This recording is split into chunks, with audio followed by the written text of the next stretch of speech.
Why is the blind open over there? Because I had the windows open and I wanted to keep birds from flying in. You don't have screens? No. Okay, well, can we change that? It's not like we're in onesies or anything. Oh, I'm not worried about anyone seeing me in my onesie. I'm just more worried about the Jersey Devil. No, you gotta twist the little nub because the stick fell off.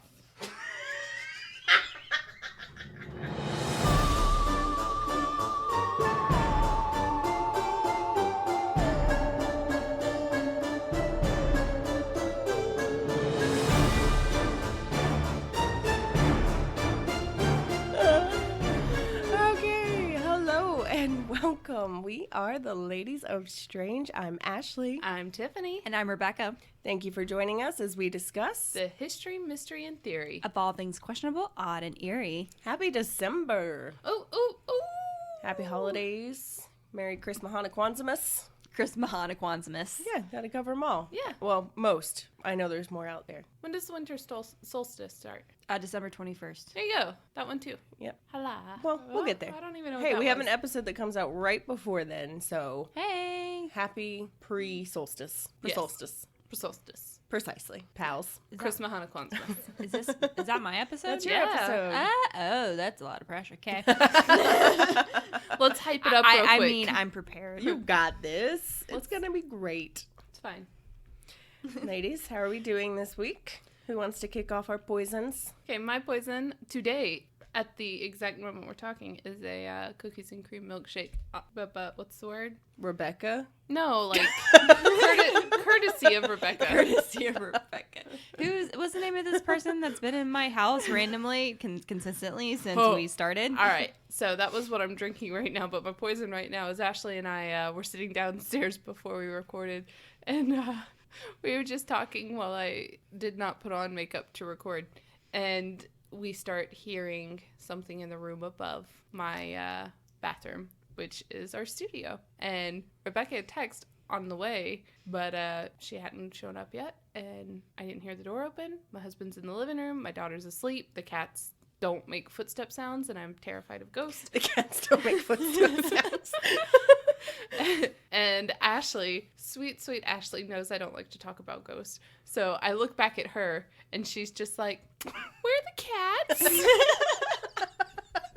And I'm like, it must be, maybe Matt's up there. No, maybe it's Una in the room that's shut, and she's not allowed in, and shit. So then about 2 seconds later, we get texts from Rebecca that say, "Where is everybody? I'm here, and I can't find anyone." It was glorious. Meanwhile, my poison is, like, they've been leaving the front door unlocked for me and, like, any other murderer to come and murder all of us. Fair. That would be ironic and an excellent episode. Right? But, like, I come in, I get up Bonus Patreon. Well, it's like, I come in and I don't hear them. Like, okay, they're probably in the studio. So I make my way all the way up to the studio. Meanwhile, All the way up in Tiffany's penthouse suite. the ruler is playing whatever the ruler does on the TV. Smite. Okay, sure. I don't know what that is. I'm gonna get into the room. I'm like, okay, they're not here, and the ruler is downstairs, and he doesn't like to talk to people. And I'm already up here, and Southern hospitality says I need to greet people as I come in, and I'm stuck in this internal loop. And where the hell are they? So, like, you have an awkward person upstairs, an awkward person downstairs, and two crazy people thinking there's a ghost. Two crazy people that are nowhere to be found. Nowhere to be that found. are ghost hunting. Out with their EMF readers going, Rebecca, we're busy. We're looking for a ghost. Right? I'm trying to find you. Yeah, shh, we're looking for a ghost. Rebecca, there's a ghost upstairs. I'm upstairs. Watch out for the ghost. Hold on, I'm coming downstairs. The ghost went away. I can't hear the ghost upstairs anymore. It's like a really bad sitcom. Oh, amazing. Let's see. My poison this week, I'm going to steal Tiffany's initially one. Initially? Yeah, sure. That's a word. Initial one is the milkshakes that are sitting in front of us because I have the best co-host / friend ever. Yes. And piggybacking a few episodes back where I said I was having some medical stuff going on and might have some medication changes and whatnots. Well, I do. So I can't drink on my current medication. So I brought milkshakes. They brought milkshakes. And by they, she means Rebecca. Yay, Rebecca's the Well, I texted you. I'm like, what flavor does Ashley want? All of them. Because I know Tiffany. I'm like, if it comes with sprinkles, that's the one. Yes. she Whereas like with appreciate- Ashley, I'm like, is it Reese's Cups? Ashley has more of a Is it refined palate. Heath? Does she want like the one the cheesecake ones? Like, what does she want? Yeah, I All forgot the that was the things. thing. All of the things. For me, with the milkshake, as long as it has a vanilla base, I'm probably going to enjoy it. I don't like any other, like, I don't like chocolate or strawberry ice cream. That's just my little 2 cents for I mean, it's your milkshake. it. My milkshake brought all the listeners to the podcast. And the corgi and the unicorn and the llama. We're wearing onesies And that they're don't have pockets. No. It's a huge disappointment. Fair. We broke Ashley. Oh, the lack of pockets. Speaking of broke me. which, you'll understand once we post the very brief bonus clip for Yes. this episode. Yes. Yes, Patreon supporters, you get to see some wonderful no pocketness. Yeah, find out what happens when we realize we don't have pockets. It's great. Only slightly The sky disappointing. falls. That's what happens. Yes. Okay, Chicken Little, calm down. But I do really enjoy Rebecca's onesie because it has like this thing going across. Yeah, it has like the. Chest plate. So I have my onesie's a corgi, and it's like a Welsh corgi, and it has all the correct markings and stuff, and it even has like this. It's almost like a bib where it It's like cute. It is like a it just bib. like buttons over, so it actually looks like I have all the markings. It's pretty adorable. I love how you're opening it as if they could see you, showing how it works. Opening It's it almost to as your good as me microphone. putting my ear up to the microphone to hear you. I like It Mine's doesn't not work as that way? fancy. I just have a off the rack Walmart. Hey, me too. Woo woo woo woo. So Mine mine was- was on Aw. Halloween clearance. Mine was a gift. See, and it's fantastic.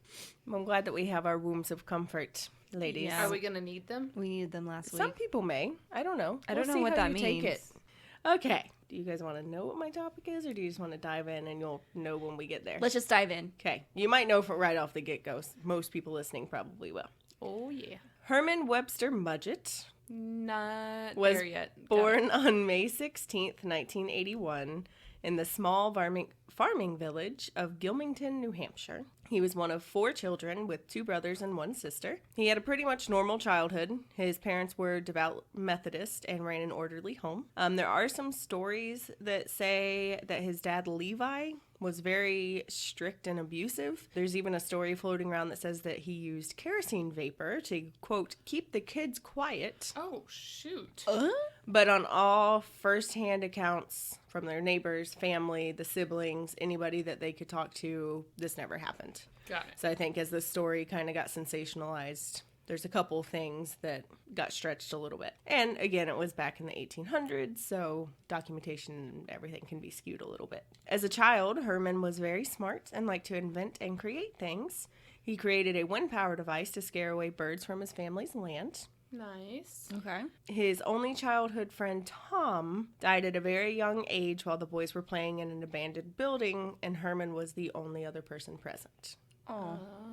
So that's one of the first documented things you can find that were really kind of questionable about his childhood. Also, he was bullied a lot by the kids in his school because he was advanced and very focused on his studies. One time in particular, when he was 10 years old, his schoolmates learned that he feared the doctor, so they forced him to break into a doctor's office, and they put the hands of a human skeleton on his face. I'm here now. What little douche nozzles?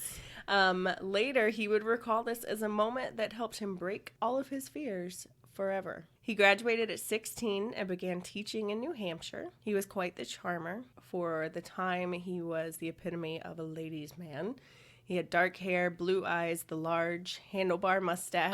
I'm there. All right. While teaching, he met Clara Lovering, who was completely won over by his charm. They married on July 4th, 1878, when Herman was 17 years old. They had one son, Robert, in 1880. And just a little interesting factoid, apparently his son wasn't affected by his dad's antics because he would eventually go on to be the city manager of Orlando, Florida. Oh, good for him. Question for you, though. Yes. You said his son was born in 1880? Mm-hmm. Didn't you say he was born in... 1861? You said 81. Because I thought, 100 years and, hold on, 707 years before me. So.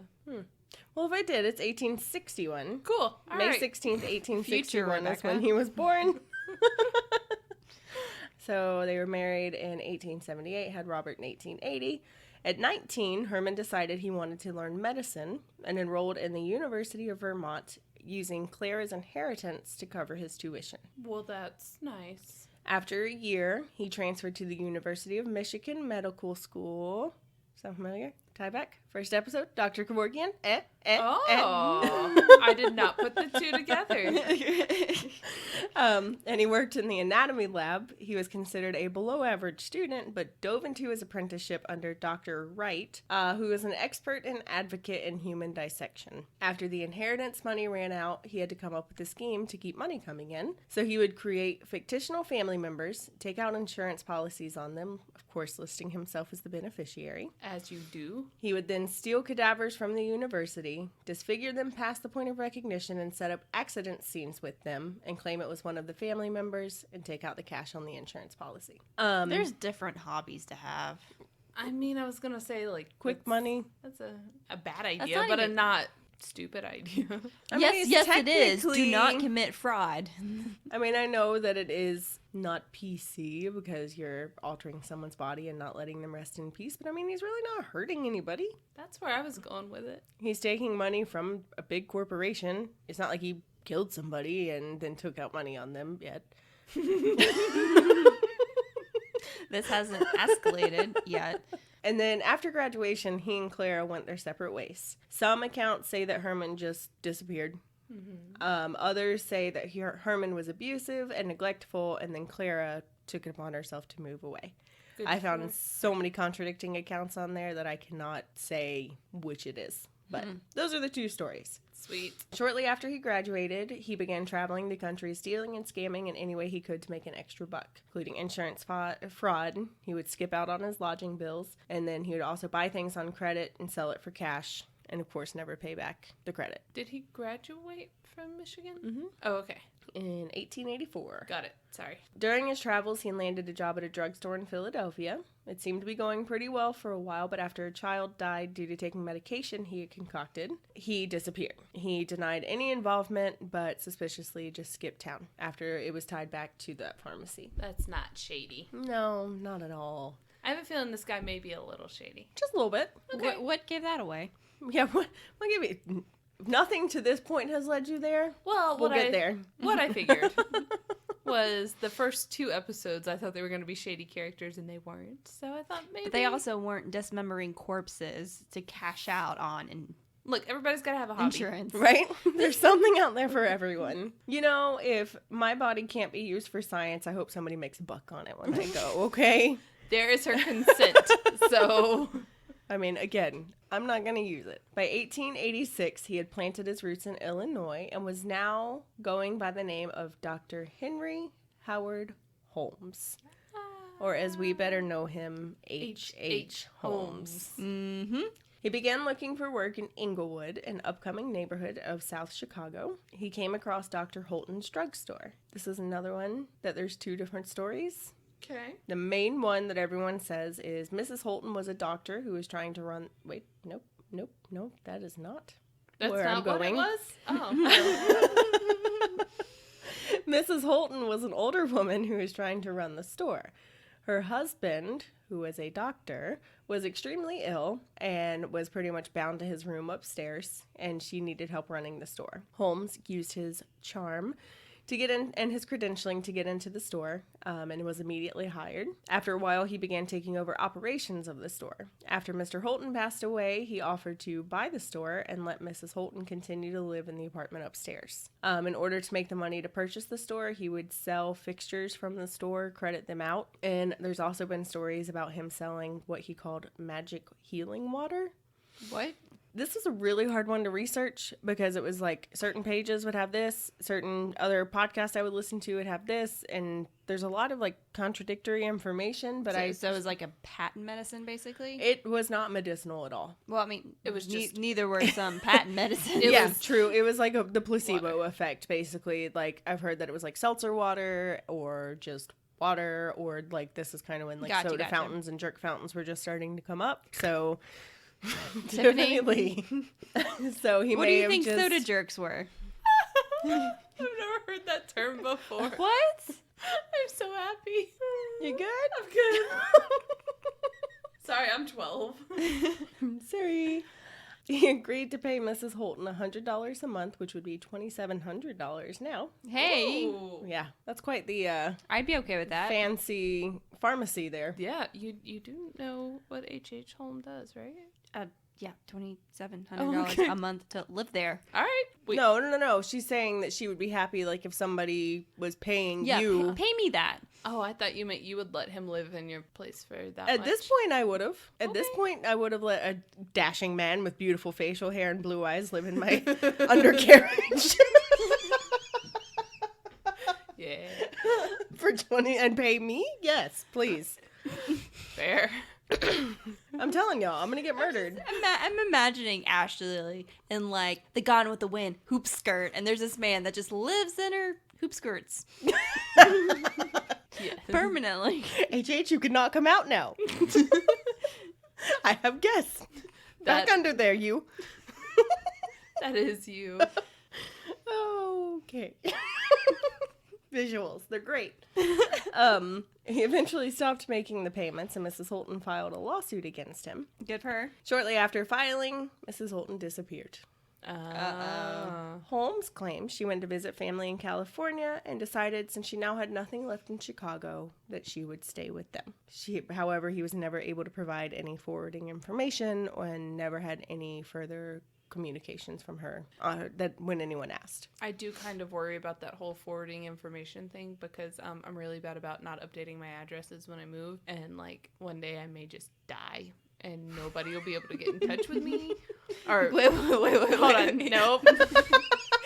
One day I may just die and nobody will be able to get in touch. Can we use the Ouija board at that point? Yes. If you die and we need to get in touch Yes. with you? Nobody will be able to get in touch with like Matthew or anything. Or like one day people will be like, oh, did Tiffany die? There's no forwarding address. We don't know. Just Honey, pay out her husband. That's fine. Okay, maybe this will work for me. Continue. It's 2018. They will find you. You don't have to take, an 8-day train ride. No, 8-day plane ride. Wow. An 8-day train ride to get anywhere. The struggle bus has hit us all today. Because we're not drinking. Holmes continued to run the store and began to develop a loyal customer base, particularly the local young women who were taken by the doctor who had taken over the dying store. One woman in particular who was taken by him was Myrta Belknap, and they were married on July 28th, 1887. Keep in mind, He's He's moving still really married. fast. he's still married. Yeah, I was about to to ask Clara. what happened to that. He did file for divorce, stating that Clara was unfaithful, but he never followed through with it. So the filing was eventually thrown out. Alrighty. Oh, 1880s.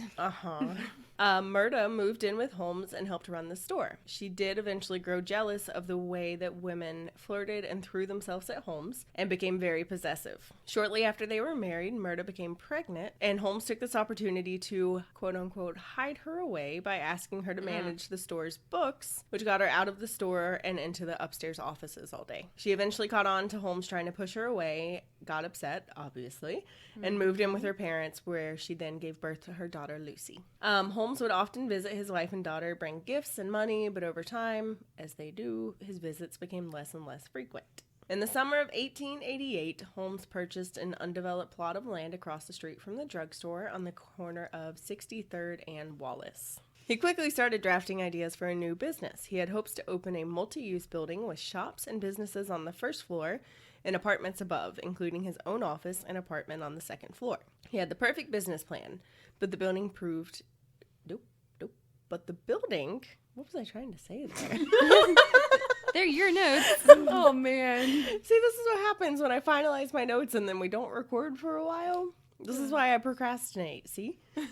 He had the perfect business plan, but building the building proved to be difficult. There you go. He didn't want to work with an architect because he didn't want to reveal the secrets of his building and its intended use. This is so good. The structure would be unlike any other that had ever been built. The plans would include doors that led to nowhere, soundproof bedrooms, Yes. Nope. a wooden chute from the second floor to the basement. Yeah. Why? Laundry, of course. Not a laundry chute. Not that type of shoot. A room with a large walk-in airtight vault that had asbestos-coated iron walls. Uh-huh. Some rooms It's were a cancer room. Yeah. pretty much. It was before they knew that it caused cancer. Give them a break, okay? Some rooms were designed to be windowless and gas jets were installed, the controls to which were in Holmes's office. There were strangely angled hallways. Do you ever wonder, like with all the controls, if you ever yawned and like accidentally gassed someone? I mean, I don't think he would have cared too much unless it was himself. Well, you wouldn't put gas chambers in Yeah, your like room. you wouldn't put them in your room. You don't know his life. In your vault, maybe. Well, I mean, Foreshadowing, maybe, perhaps. Okay. Strangely angled hallways and several hidden staircases and passageways. The gas valves were in multiple rooms. The basement was intended to have more hidden passageways and a sub-basement, and also a large rectangular kiln in the basement. oh boy. The castle, as it became known, was built on loaned money. When creditors would come to collect... Okay, this sounds like a really convoluted game of Chutes and Ladders. Yeah. The house itself. He just wanted to build a awesome home for his growing family to come and gallivant. With airproof Vaults. saves and gas nozzles just sprinkled here and there. It could have been for lavender. Oh, he was trying to help them with their insomnia. Here's a little bit of lavender. Hush, hush. Night, Hush, night. hush, hush, night, night, night. Mommy and Daddy have a date night. Hush, hush. Second, Holmes. Mommy. Second, Mommy and Daddy have a date night. Hush, hush, Lucy. Oh. Oh, poor Lucy. Oh, no. Twisted. The castle itself was built on loan money. When creditors would come to collect, he would send them to find the things which they were never able to locate in the maze of the castle. Did they disappear? When they came regarding the large vault, I don't have any note of them disappearing. No, they just couldn't find what they were looking for. When they came regarding the large vault that was installed in his office, he said, okay, take it. But if you damage my building when you remove it, you're paying for it. Fair. Yeah. They knew it would be impossible to remove the vault without moving any walls, so they left it. The full construction would be even more difficult than drafting the plans, as a contractor would quickly catch on to his weird layout. So he acted as his own contractor, hiring multiple different construction teams to build little portions of the structure. Whenever workers would come to collect the payments, Holmes would act as if he wasn't happy with their work and fire them on the spot. He would often test workers and ask them to do strange tasks for extra money. Oh boy. One in particular was George Bowman, a bricklayer. Holmes pointed out a man on the streets and asked Bowman to drop a stone on the man's head and he would give him $50. Oh, please say he didn't do it. Holmes claimed the man was his brother-in-law and they didn't get along, so he wanted to trick him. By That's- dropping a brick on his head? Stone. Don't be so dramatic. Okay, look. If we ever get into a fight and you want to trick me, don't do it that way, please. Keep in mind though, It $50 you'd be back much then easier. would have been like $1,200. Oh, okay. So, I mean, that was a decent amount of money. Still. But I No, doubt Holmes absolutely. would've- I mean, still not acceptable. Yeah, but but death by hanging was still a thing back then. I don't think Holmes would have actually paid him, though. probably not. But he didn't know that. Bowman refused Good for him. and soon left the job. A few men would follow through with these tasks, and after a while, they became Holmes's right-hand guys. There was Patrick Quinlan, who would become the caretaker of the building, and a carpenter, Benjamin Peitzel, who Holmes once posted bail for, so he obviously felt obligated to help Holmes. The building took about 2 years to complete, but was completed in 1890. He then sold the drugstore across the street and opened a new store in his building. Other businesses included a restaurant, a barbershop, and a jeweler. The second floor plans included about 70 apartments initially. As talk of the 1893 World's Fair continued, Holmes decided he would turn it more towards a hotel and add a third floor to cater to the crowd that would be brought in to the Fair, which was conveniently located right down the road from his building. Convenient. Good.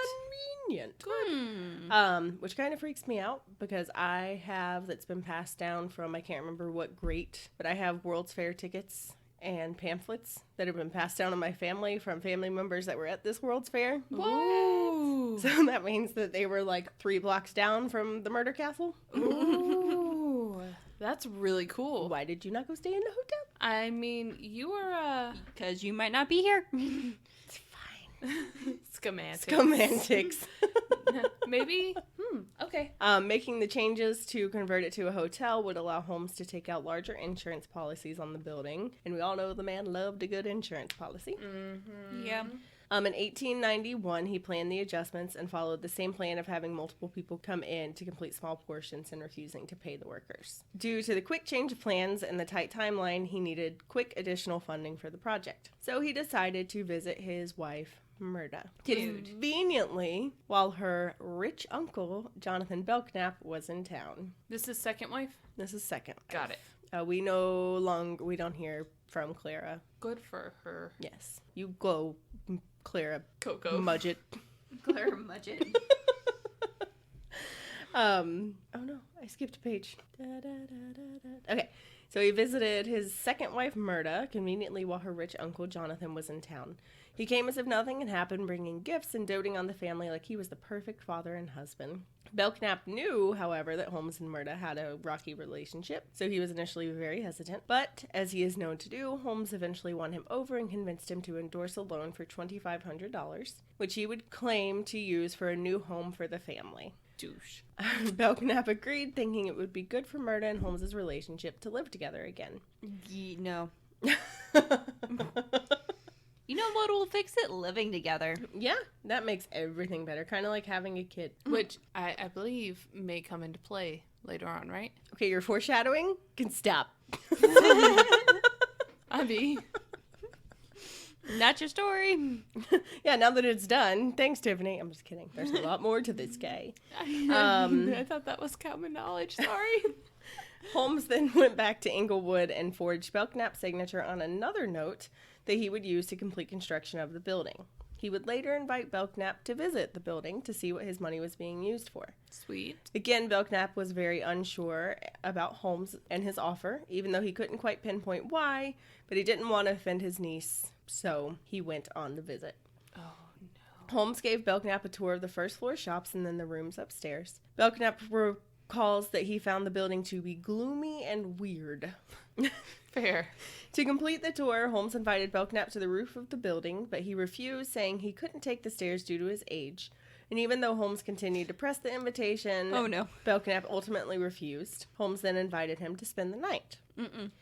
He didn't want to stay either, but to keep things cordial, he did agree to spend the night. He was still very uneasy, and once he was shown to his room, he locked the door and planned to spend one night to appease Holmes. He later recalled believing he and Holmes were the only people in the building, which was odd in such a large space. Just trying to pass the time and get through the night, he lay awake in his bed awaiting morning. Until, in the middle of the night, he heard someone trying to open his door, Nope. and then the sound of a key slipping into the lock. Nope. He called out, saying, "Someone's in here," and the sound stops. A few minutes later, he heard someone walking down the hallway. He calls out again, asking who is there, to be answered by Holmes's assistant, Patrick Quinlan. Quinlan said he wanted to come into the room, but Belknap would not let him in, and Quinlan eventually left. That was Rebecca nervously drinking her milkshake. Shortly after his sleepover, Belknap discovered that Holmes had forged a signature on the loan documents. Holmes apologized profusely and states there was a misunderstanding and the topic was dropped. Wait, no. What? Why? Belknap is later quoted as saying, "If I had gone to the roof or answered the door, the forgery would have never been discovered, as I would not have been around to discover it." How is a forgery a misunderstanding? Right? Like, are you kidding me?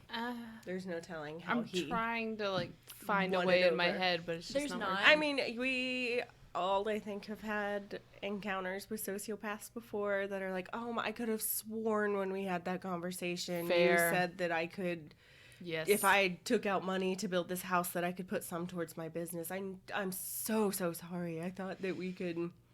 Yeah. Yeah. We've all been there. Oh, yeah. Holmes had many employees, with a lot of them being young, attractive girls who had moved to the city alone and usually with large amounts of money. As you do. But he was How also can I be known... one of those? You need the large amounts of money Yes. first. And a time machine, Yes. if you want to go But live I with also Holmes. don't want to go live with Holmes, and I love my life. So, So you can't. damn. But he was also known for having a high turnover rate. Why? I don't know. Please tell me it's because they ran out of money. Okay. It's because they ran out of money. Oh. We'll go with that one. All of Holmes's employees, male and female, were required to take out a life insurance policy naming him as the beneficiary. He would offer to pay the premiums, but he had to be listed as the beneficiary. There are so many things that happen in this story that I think, how? Oh, How? there's so many things that make me wonder, like, how was this never turned in? How did nobody ever question this? But again, Sneaky, sneaky. 1800s, this is when insurance was really a huge thing yet. It was relatively new. Mm-hmm. All right. Weird. And, you know, you think you're putting money into something that's only going to benefit you, and then, like, if you leave the company, he probably promised that they could take it with them or something. Yeah. Okay. Leave the company. Okay. have a I tickle in bet my you throat. can't. What, leave the company or take it with you? Both. Yes. Ned Connor was a jeweler who moved to Chicago around 1890 and managed the jewelry counter for Holmes. He and his wife Julia and daughter Pearl all moved into an apartment upstairs, and Julia eventually took a job as a cashier in the drugstore. Where did they work? Or what did he man for? Holmes? Ned was the jeweler. With a wife named Julia and a daughter named Pearl. There it is. I was waiting for that. She's All right, back, I'm ladies back. and germs. I'm back. Every time I read the names, I'm going to Sorry, it took me a minute. get a giggle. I saw the wheels turning over there. I was wondering what part you were catching on to. We can all go home now. Okay, they all moved into an apartment upstairs when Julia eventually took a job as a cashier in the drugstore. Julia was quickly taken by Holmes's charm, and her and Holmes began courting. What the Once fudge? Ned found out about the infidelity, he Both immediately... of you are still married. Some of you more than once. Schematics. It's not schematics. Once Ned found out about the infidelity, he immediately quit his job and left Julia and Pearl behind. Which, Take what did Pearl the little with girl you. do? Left Pearl behind? Right? Dad. Pearl. Jerk. You're gonna leave her with her home-wrecking mama? And a murderer? They don't know that. Yeah, but daddy senses. There's no murders yet. It's like the spidey senses. Daddy senses. When Julia became pregnant, she asked Holmes to marry her. He agreed, but only if she would agree to an abortion. Douche. Completely taken by Holmes's charm, she obliged. Holmes said he would perform the abortion himself. No. Okay, look. If you want to do that, that's fine. That's perfectly fine. Don't do that yourself, though. He was a doctor. Yeah, but that's like an incredible conflict of interest. 1800s. All right. I'm back in the story. All right, we're good. You got there now? Yeah. All right, so he said he would perform the abortion himself in his abortion room. I'm sorry, he called it an abortion room? He had an abortion room. That was another This way. guy needs a hobby. He has lots of them, and that's how he makes his money. He needs different hobbies. That's one of the ways that he made his money, was by performing Abortions. early-term abortions. Got it. Boy. He planned the procedure for Christmas Eve. However, Julia would not survive the procedure. Don't these people realize you can just cook some sage and some wine and you're good? See? That doesn't do abortions. That's infertility. No, cooking it means you'll never get pregnant, but I don't know if it would work if you're already pregnant. It's just Do you think that's what the Plan B pill is? Just sage and Sage wine. cooked it's in just wine. sage and wine. It's a pill of sage And they and just wine. dried it out and made it into a pill form. I would put money on that. Me too. All I'm going right. to contact Pfizer. I was going to say And tell 'em. CVS. Okay. Dang it. Julia was overdosed with chloroform, and Holmes also has been found that he killed her young daughter, Pearl. Holmes told the other employees and customers that Julie had left to visit family in Ohio for a wedding. Do you wonder if the overdose was on purpose or if it was like a whoops? It was on purpose. Guessing it was on purpose. because he had performed multiple other ones. Yeah. And I don't like this. If Now- you don't like that he killed her, I don't think you're gonna like the rest of the story. yeah, you sure you don't want to add something to that milkshake? You want some Baileys? You have Bailey's? I don't. I'm sorry. Tiffany! I'm sorry. Tiffany! I have whiskey. That would work. All right, there's whiskey downstairs. Okay, well, we're going to take a break to top off our beverages. Rebecca, could you mix something up for us? Absolutely.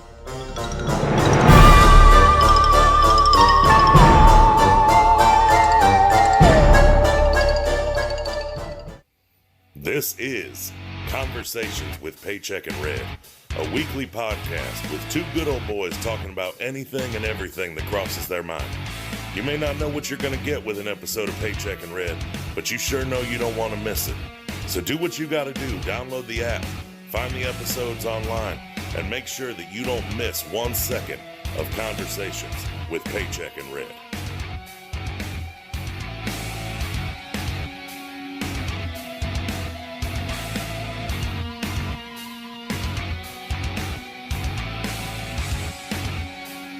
Now that we are back into our story, here comes Charles Chappell. I thought you were going to say Charlie Chapman. Charlie Chapman with his little mustache. Mustache.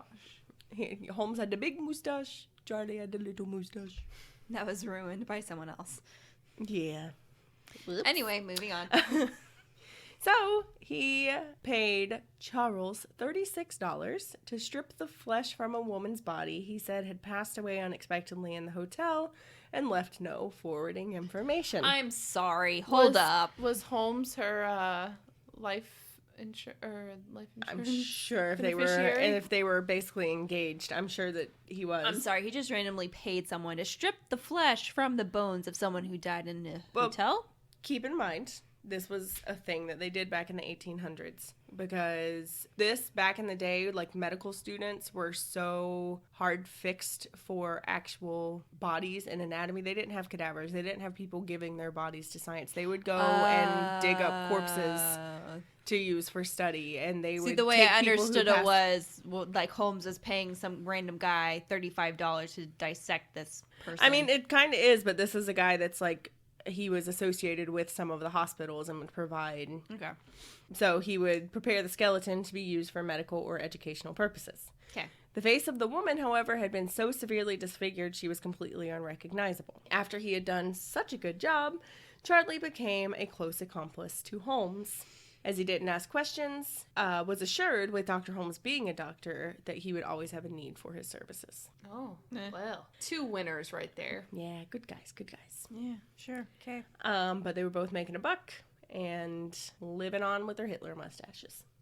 Next in our story is a young woman named Emmeline Sigrant. She began working with Holmes at the peak of the World's Fair. Holmes, of course, won her over with his attention and gifts, including a bicycle, which was the newest fad. They would ride around town, visiting other shops and stores, and also checking on the status of the World's Fair. On December 6th, 1892, Emmeline visited a friend who lived in the castle to give her Christmas gift, as Emmeline planned her return home for Christmas that year. But when she didn't arrive, her family grew suspicious.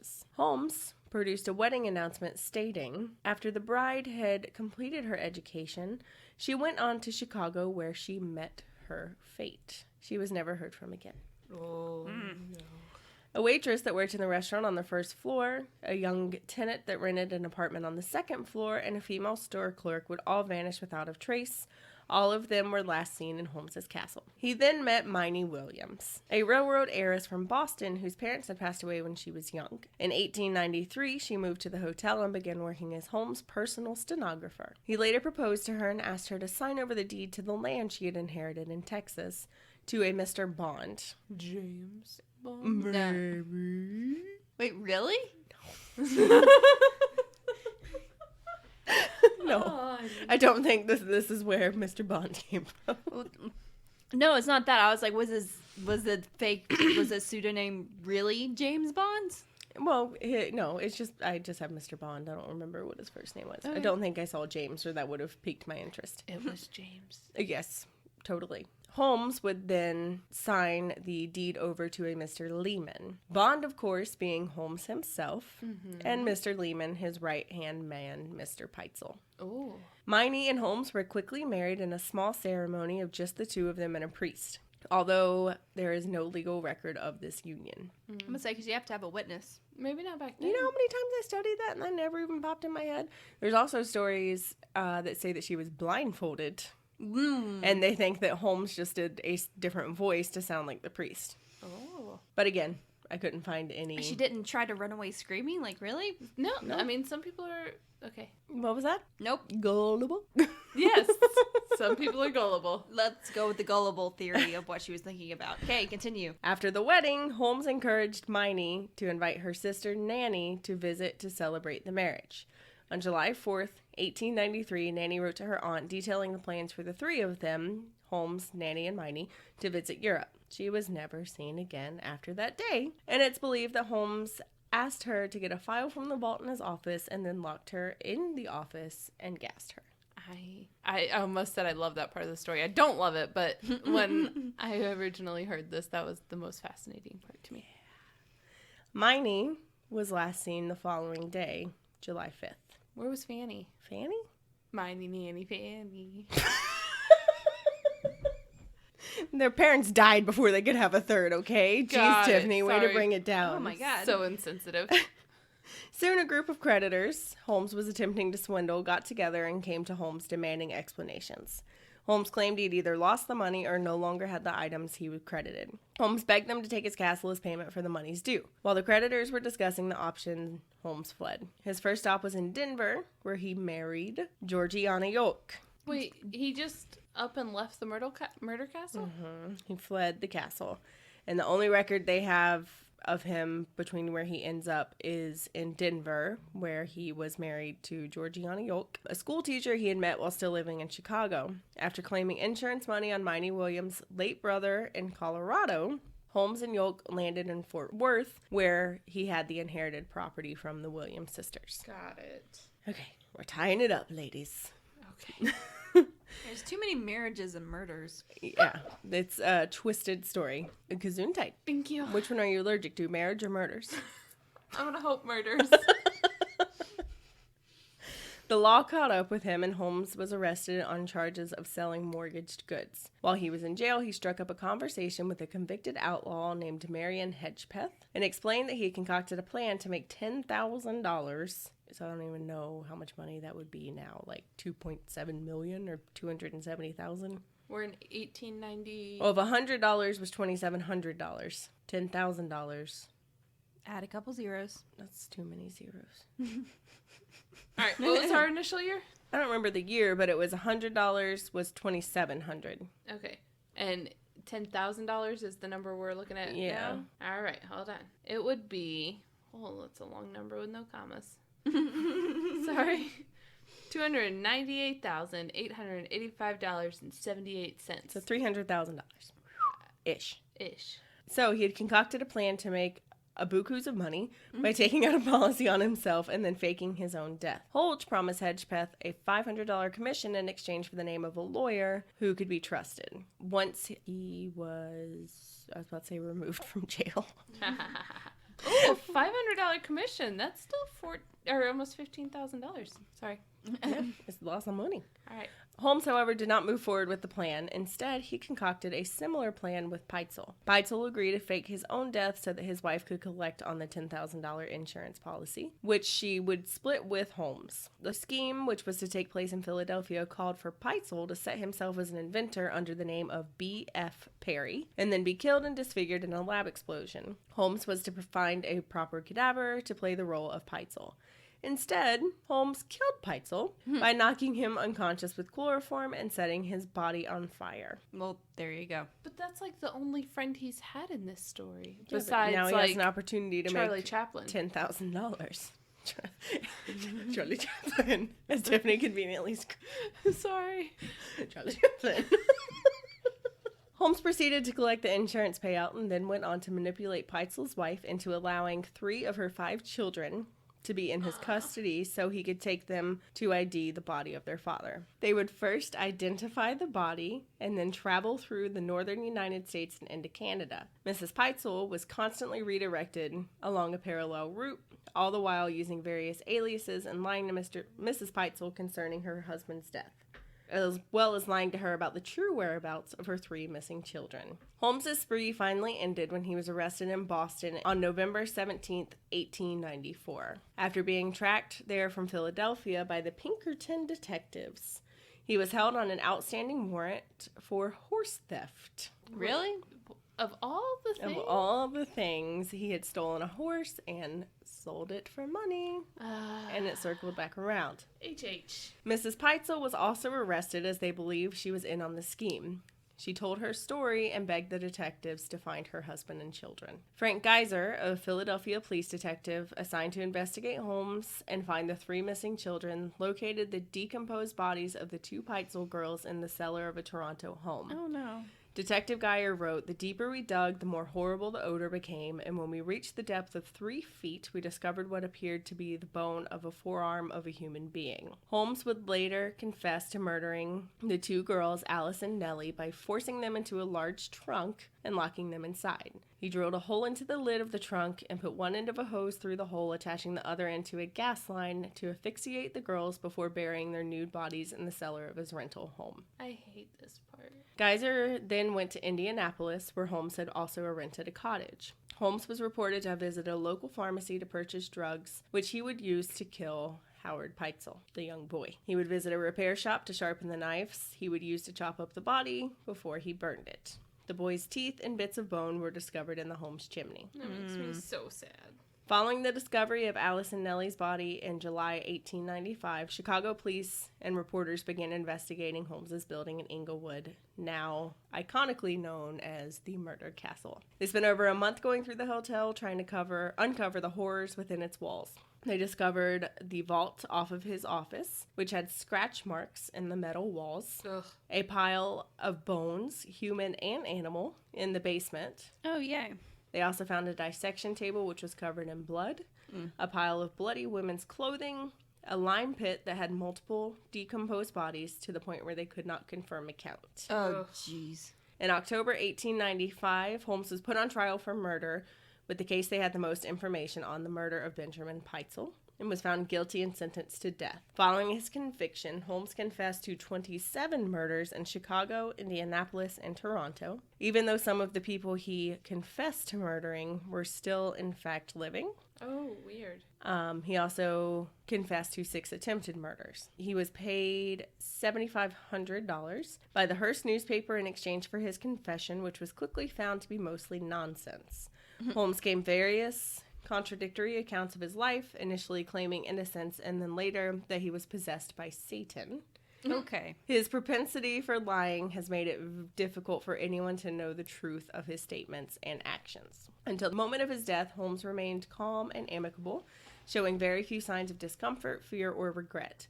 Despite this, his last request is that his coffin be contained in cement and buried 10 feet deep, because he was concerned that grave robbers would steal his body and use it for dissection. Please say they did not honor that. It was honored. Oh, no. Oh, there's no justice in the world. On May 7th, 1896, Holmes was hanged at the Moyamensing prison for the murder of Peitzel. However, Holmes' neck did not snap. He instead was strangled to death slowly, That's fine. twitching for over 20 minutes before being pronounced dead. There's my justice. Well, I don't feel as bad about the body being where it's at. He was later, there's actually a story, and there's a lot of questions and people that are still going back trying to find out what actually happened. And there's actually a curse that goes along with this, so there's a lot more that goes into it, believe it or not. So if anyone wants a bonus episode, let me know. But people actually believed that he had somehow escaped death and that he was still out there, that he had faked his own death somehow, even though he was hanging in front of tons of people. So they've actually since exhumed him, and they had to like chip away at the concrete. Oh. And so basically what he was scared of. So he did get exhumed and dissected to confirm that he died in the correct way. Yeah. Perfect. Okay. So There is justice. there is justice, and like I said, there's a lot more that goes on with this story. So Cool. if people want more information, maybe we'll do a Patreon episode on it or something. I like it. I like it a lot. You know, the So- first time I heard about this was on Supernatural. Really? Yeah. Oh, that's right. Yeah. One of the few episodes I've seen. But yeah, it was really cool. That also makes sense that you wouldn't watch Whoop, that bonk. show.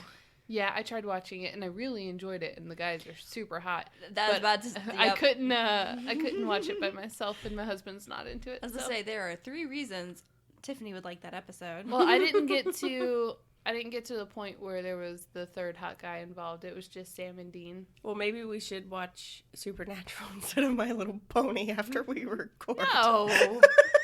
But not the Bloody Mary episode. Tiffany No, wouldn't I saw use that the one. bathroom. Oh, Okay. that one's Yeah, rough. that one's real rough. Maybe I need to watch the show. You need to watch the show. I've heard it's like, and I don't want to piss out any fandoms there. Is it like comparable-ish to Doctor Who? Like how it's like different adventures, like just the It's baseline. different adventures. So each Okay. episode, there's like different adventures. So like you have the Bloody Mary episode, and they have like H.H. Holmes. H.H. Holmes. They have the myth of the woman in white on the bridge. They cover that one, but all of it sort of like feeds into one large storyline. So you get your individual stories, but it's one larger storyline. My favorite H.H. Holmes adaptation was on American Horror Story when they did Hotel. Never was seen good. it. It was Never good. seen it. I like My Little Pony. So there's that. Well, as she Please. comforts herself Yeah. with her Pinkie Pie. Yep. Oh, that sounds inappropriate if people aren't in the room. Uh. And on that note, Rebecca goes back into her comfort zone. Rebecca's going into her onesie of comfort. It has a hood and it's safe. We're going to see if she can find some more liquor to get through the rest of the evening. Alrighty. All right, ladies, and gentlemen, remember, friends, I just totally fucked up our outro. Keep that in mind. No, you had it right. Kinda. I got there. Yeah. I said, ladies and gentlemen, friends of all ages, People. you're leaving the freak show now. And remember, everyone has something that they find odd. Let us tell you why it's not. If you have any questionable topics you'd like us to discuss, you can share them with us on any of our social medias. Links can be found on our website, theladiesestrange.com. Or you can email them to us at theladiesestrange@gmail.com. Don't forget to subscribe, rate, and review. And if you think we're doing a great job and want to support the show, you can now find us on Patreon. Keep it strange, lovelies. And don't fall in love with men just because they have good facial hair. Tiffany. Ashley. What? Oh.